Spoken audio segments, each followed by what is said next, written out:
Alright, what's up everybody, Peter Gilmore here for another video, second video of the night, this time right here on Killer O Demon 669. Yeah, I'm tired and, I took a shower and I just ate and my head is spinning. So, but I'm here for you, my subscribers, and I'm here for everybody. So, make sure you like this video, hit the subscribe button down below, share this video all over the internet, and that's pretty much it. Alright, so on this late Wednesday night, almost 2 o'clock in the morning, it is time for your late night TNA New York Impact Wrestling review for September the 3rd, 2014. Next to last show in New York. So, it's gonna suck, but, what are you gonna do? So, and this was another great show. It wasn't like last week, but it was pretty on par for the course with the last couple weeks. It starts off with highlights from last week, and then it shows from earlier today Bobby Roode and Eric Young shown arriving to the arena, even though they were there the same day. Whatever. So just hyping their match coming up for the #1 contender to Bobby Lashley's title. So that should be a great match. Speaking of Bobby Lashley, he comes down to the ring along with MVP and Kenny King, otherwise known as MLK. So MVP says that Lashley is the world champion. He will soon be the Bellator heavyweight champion. They have to promote Bellator because that's the only thing good on Spike TV. Just saying. So he says that there is not a man in the entire city or even the planet that is tougher than Lashley. Excuse me, I had a cold. Before anything else can be said, Samoa Joe comes out and he gets in the ring with no fear, and they have a stare down. And then Joe gets in Lashley's face and holds up the X Division title, but Lashley's like, so, then a massive "Joe's gonna kill you" chant breaks out, and Joe's going back and forth, and he's like, well, I'm not impressed with MVP's ability to be a hype man nowadays rather than a main act. He's basically a mouthpiece for Lashley because Lashley can't talk. He says that Lashley has decimated a lot of people to get where he is, and he's a specimen. But he takes reservation with MVP, saying that Lashley is the toughest man on the planet. So. Then he says that Lashley's not the toughest man on the planet in the city or even in the ring right now. Then he gets in Lashley's face again, and he puts a challenge to him for tonight, both non-title, of course. Joe says they can push the belts aside for a night and see who the toughest man really is. Then Kenny King, another mouthpiece, another jackal too, takes the mic away from MVP and says that Joe must be breathing in the fumes from all the fire dancing you people do. Racist prick.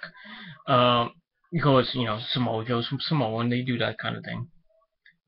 Because he can't beat Lashley. Yeah, we'll see. Then Joe hits Kenny King, and then MVP and Lashley jump on him. And the franchise players, I try to call him MLK, beat down on Joe in the corner. Then security comes to the ring and pulls them both away. Then Lashley says, if you want to fight, then he has his fight tonight, as MVP tells Joe to prepare to die. Prepare to die. Okay, you're not Inigo Montoya, okay? Shut up. So, we'll see if Joe can beat Lashley, the Destroyer. And we'll see what happens in the Champion Showcase. So, we'll see. So, I gave it 3.25 out of 5 stars. Afterwards, we get the final warning message showing that Havoc, that's Jessica Havoc to you people, will be debuting tonight. And then we see a vignette hyping Gail Kim versus Tara Terrell for the Knockouts title. We've seen all that. We see some of the classics in 2013, the ladder match for the Knockouts title, the last Knockout Standing, which were both great. So we get to the first match of the night for the TNA Knockouts title. Gail Kim defending against the #1 contender Taryn Terrell. And once again, ladies and gentlemen, this match was great. These two, I mean, know each other so well. They put on a great match every time they're in the ring. I think they're probably the two best women's wrestlers right in TNA right now. I'm saying it. Yes, I said it. Taryn Terrell is a great wrestler, even though she's still a little green. But basically, Gail Kim is the only good wrestler on that damn fucking roster. Next to Jessica Havoc, but I'm just gonna say that. So, like I said, this match was great. I mean, lots of pin attempts, lots of counters. You know, Taryn Terrell attempted a monkey flip, but Gail countered into a TKO attempt, but Taryn blocked it and counters into a roll for another near fall. And Gail kicked out and counters into a near fall of her own, so it was kind of back and forth. Taryn Terrell hits a rolling neck breaker, then she climbs up top and dives off with a flying clothesline for just a near fall. And it was just great. I mean, Gail hits a flying armbar. She hits the running body splash in the corner, but Taryn Terrell sidestepped her, and Gail goes flying through the ropes into the guardrail. Ow! And then Taryn climbs out with Gail and tosses her on the apron. And then she climbs with Gail, but Gail shoves her onto the ring steps and then blocks a right hand attempt from Taryn and counters into a neck breaker on the steps. Ow! Then the crowd just goes nuts. They chant "Better than Divas," which it was. And it looked really stiff, that spot. Really, really real and stiff. It's still real to me, damn it! So as they're both getting counted out, Gail goes back into the ring shortly after by Taryn. And then Gail hits Eat Defeat, and I thought it was over, but you only get a 2.5 count. The fans are still going nuts.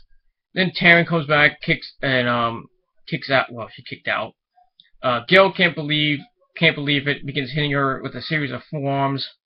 She tries again for Eat Defeat, but this time Taryn blocks it, hits the Taryn Cutter, otherwise known as the jumping RKO that Randy Orton does. But Taryn does it pretty good. And I thought we were going to go, "No, champion! No!" So Gail kicks out. Then Taryn climbs on top, hits the flying crossbody, but Gail rolled through, gets the pin, 1, 2, 3, to retain her title. Great match. I really want to see more of this. I really do. Because I think Taryn Terrell eventually will get the title. And everybody's going to be happy for her, and then probably Jessica Havoc will win the title. We'll see. Speaking of Jessica Havoc, by the way, I gave the match 3.5 out of 5 stars. Afterwards, Gail and Taryn hug, and they share a code of honor. And then Jessica Havoc comes out for her debut, beats the crap out of both women, hitting both of them with the Demon Drop, otherwise known as the Kryptonite Crunch, the Irish Curse, not the Irish Curse, the Emerald Fusion, whatever you want to call it.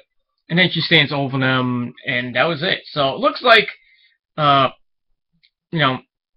Jessica Havoc is going to be running rampant in TNA. I mean, she comes out with some weird music. Look, then she has this thing on her. She has the Bane mask on her face. I mean, if you ever seen Jessica Havoc in the ring, just Google her. You can YouTube her matches on CZW and WSU. I mean, she is the real deal, ladies and gentlemen. I think she's going to be a great addition to the Knockouts roster. I think she'll probably be like that. I think, somebody said that Jessica Havoc was Karma 2.0, or Amazing Kong, whatever you want to call it. But, doesn't have the girth that Kong had, but, I mean, she's pretty chubby, if you know what I mean. I'm just saying. So I gave the Aftermath 3.25 out of 5 stars. Alright, then we go to the back, and MVP approaches Eric Young, and he says that he wants to remind him that Bobby Roode is always out for himself. And he says that he remembers how Bobby Roode used to treat him, and how he used to make Eric Young carry his bags. That was all bullshit. And then MVP says that Eric Young doesn't have to trust him, but he should trust history. So it looks like MVP is trying to play mind games with Eric Young and make Eric believe that Roode's just all in it for himself. Which, I don't think that he's in it for himself. I'm just saying. So I gave it 3 out of 5 stars.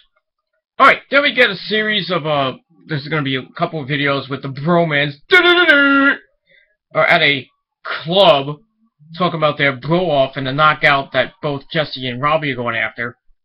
And Robbie claims that Jesse stole the knockout from him, and Robbie refuses to acknowledge who it is. And then Jesse says that, well, she just texted me, and Robbie starts to freak out. He's like, what? She texted you, bro? What? I can't stand the bromance. I really can't. I'm sorry. So I gave it 2 out of 5 stars. Alright, then we go to a pretty good segment with EC3. Comes out to the ring with Looks the Spud Hello Love! And they show footage of EC3's attack on Rhino last week, you know, beating him up hardcore ECW style. He gets on the mic, he says that he's sick and tired of everyone from the mutants of the Manhattan Center. They're mutants now? They have special powers? Okay. To every single man and woman in the back that has derived some sort of pleasure from Dixie Carter going through a table a couple weeks ago. So he says that they cheered at an innocent woman getting her back broken by a lunatic. No, I cheered because it was, months overdue. Then he calls his aunt a saint and charitable, but the Carter charity ends now. Okay.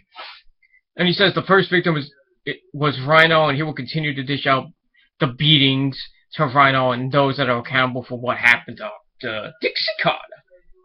So he says that he will continue those beatings until his list of demands have been met, whatever those demands are. Well, I just mentioned them probably. Then EC3 demands that Bully Ray be fired. The words hardcore and extreme be banned from TNA. Yeah, that ain't gonna happen. Because he is sick of living in the past, and he demands that he be shown the respect he deserves. I respect my daughter! You know, he says he doesn't want to hear the "You can't wrestle" chant, and the fans actually, cheer "You can't wrestle" at him, which makes him more pissed. Then the fans start chanting CM Punk, and then EC3 says, well, I would love to beat him up too. Yeah, right. Punk will kill you.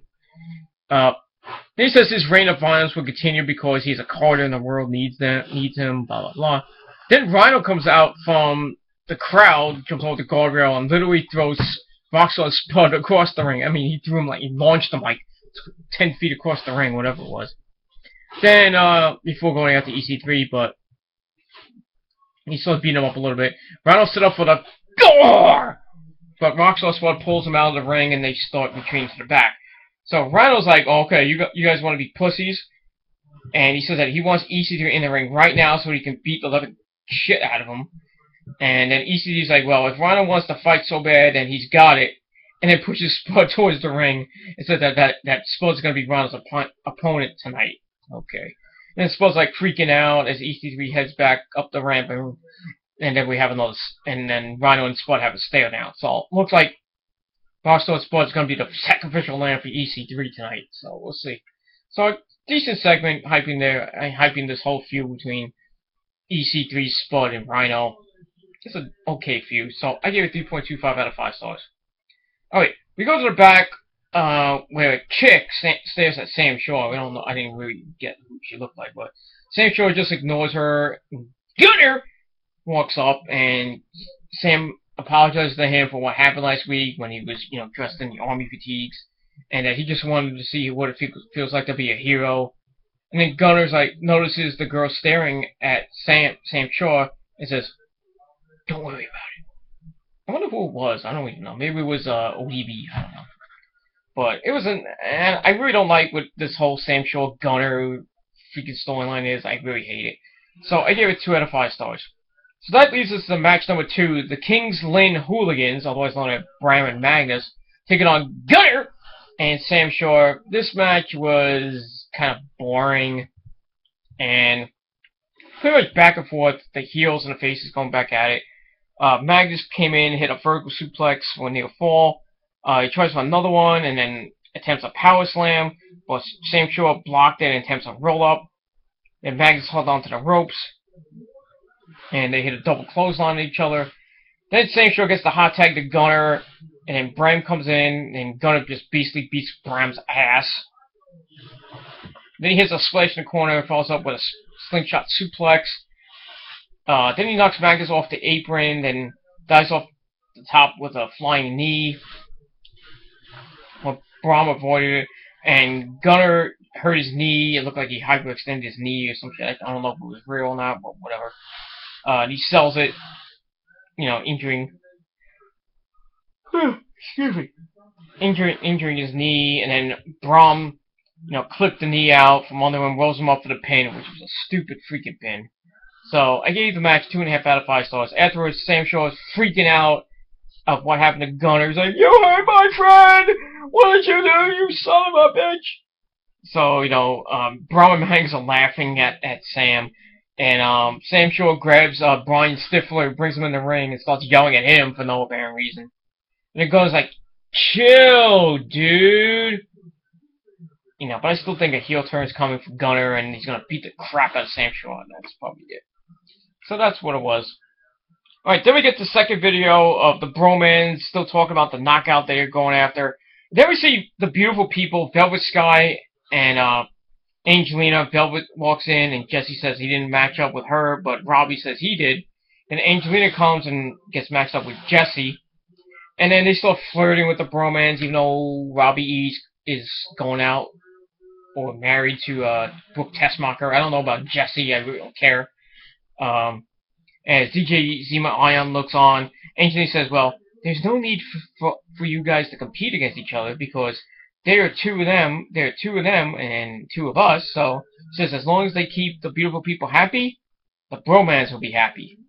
So does that mean the Bromans are gonna get lucky? I think Bully Ray will not approve of this segment because Bully Ray and Velvet Sky are kind of like an item now. Angelina Love, I don't know, but she should get with me because she knows every time she thinks of me, her panties drop. It's true, and it's a proven fact. Just saying. So, I gave that whole segment 2 out of 5 stars, and it was what it was.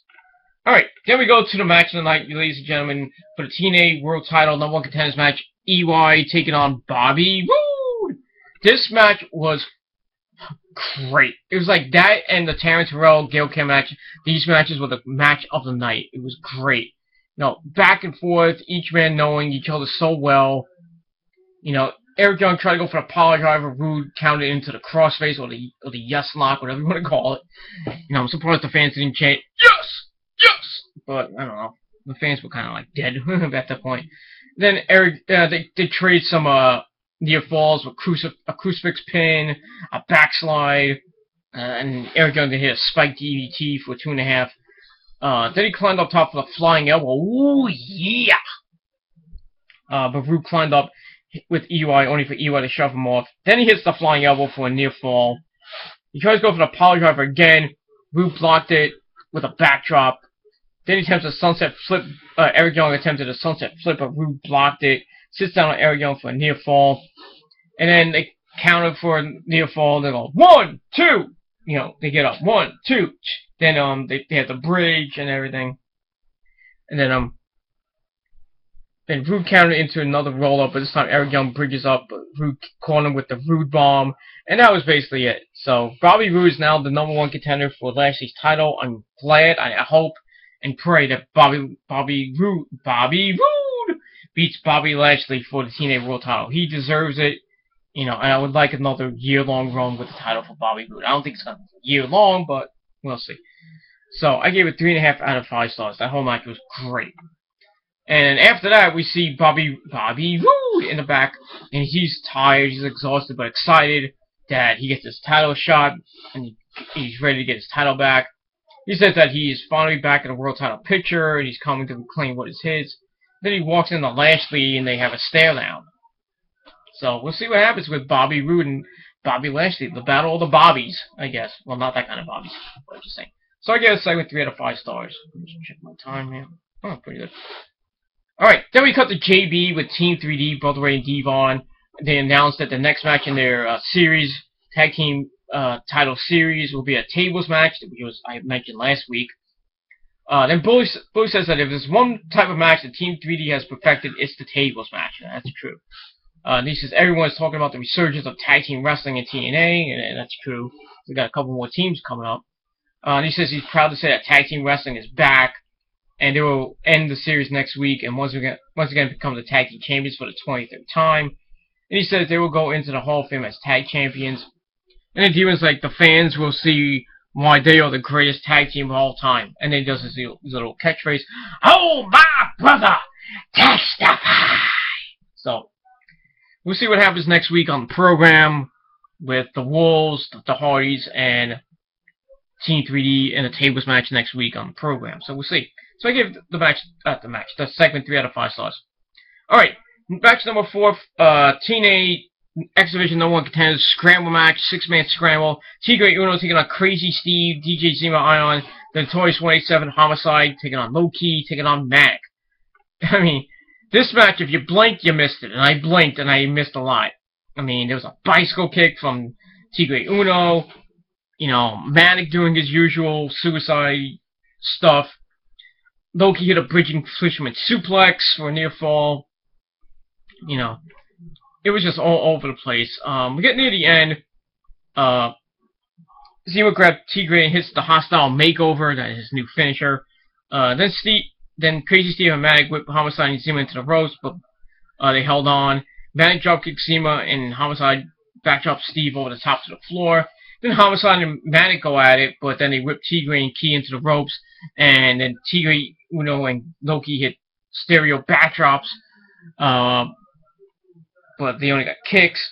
Then they charge at them, but they get backdropped into Zima, Ion, and Steve on the floor. Then in the ring, Manic counters a Gringo Cutter, or a Diamond Cutter, into a backslide for a near fall. Then there's Homicide on his shoulders looking for his finisher. Homicide counters with elbows. Attempts the Gringo Killer. Manic blocked it. Tried to go for the Tiger Buster, his finisher. Homicide blocked it. He climbs up top. Manic climbs up top, dives off right into the Gringo Cutter in midair. I mean, Homicide thinking he's Randy Orton all of a sudden. Then he hits the Gringo Killer, otherwise known as the Cop Killer, for the 3 count. So it's gonna be Homicide taking on Samoa Joe. I think it'll be an okay match. I really don't want Homicide to be going after the belt. I think it should be maybe I think it would be Manic or Low Key. I think it's gonna be Low Key eventually. That's just me. So I give the match 3.25 out of 5 stars. Afterwards, the Great Sonata and James Storm come out, and Sonata takes out Manic with a sick super kick to the face, and then him and James Storm drag him out of the arena. So it looks like we're gonna get the new look Manic coming up maybe next week or the week after. So, you know, with the whole thing with James Storm reinventing, you know, the Sonata into the Great Sonata, making him look like the Great Muta from like 1989. I wonder what they're gonna do with Manic. They're gonna take off the mask completely and make him into T.J. Perkins, which I think they should have done in the first place. Or they're gonna, you know, continue the Manic gimmick but make him, you know, give him different gear or whatever. But we'll see what happens, and I'm kind of interested to see.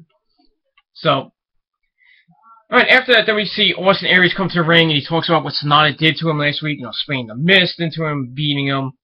And he says he's never been afraid to fight 2-on-1, and if so, that is the game they're going to play, then he can do it right now. Then James Storm and Sonata come out. James Storm reminds Aries that Sonata is the Great Sonata. Now, just Sonata. Stupid. He says that Sonata's been reborn and a man has gone through an awakening. He says that Sonata has walked through the light and he welcomes Sonata into his life with open arms, just like he would do with Manic, T.J. Perkins. And he says he instills a vision of greatness in these guys, a vision, he says, that will lead to championships. Then Storm calls himself a legend. He says he will lead the revolution, blah, blah, blah, blah, blah, blah, blah. And he says that Sonata will be the greatest man to ever come out of Japan, and when people think of the word great, they will think of the Great Sonata and not the Great Muta. And Aries says he's the common denominator of greatness, and he says that Sonata was a great X Division champion, and he threw that away when he started listening to James Storm. He says that James Storm is a legend, though, a legendary a-hole. He says that James Storm has been pissing off a lot of people in TNA since day one. That's not true. Now he has finally pissed Aries off. So Aries says that I guess I got backup. So he points to the back, and out comes Yoshihiro Tajiri. Remember Tajiri, ladies and gentlemen, back in the the remnants of the Ruthless Aggression era. You know, the whole feud with Val Venus and Kai and Tai. This feud with I think it was when he had they had Tori Wilson as a geisha, and that was pretty funny when Tajiri was heel. Tajiri. So Tajiri comes out. They run Storm and Sonata off, and that was pretty much it. So it looks like they might get a tag match next week. I don't know what Tajiri's status in TNA is going to be, but we'll see what happens. So I gave it 3.25 out of 5 stars.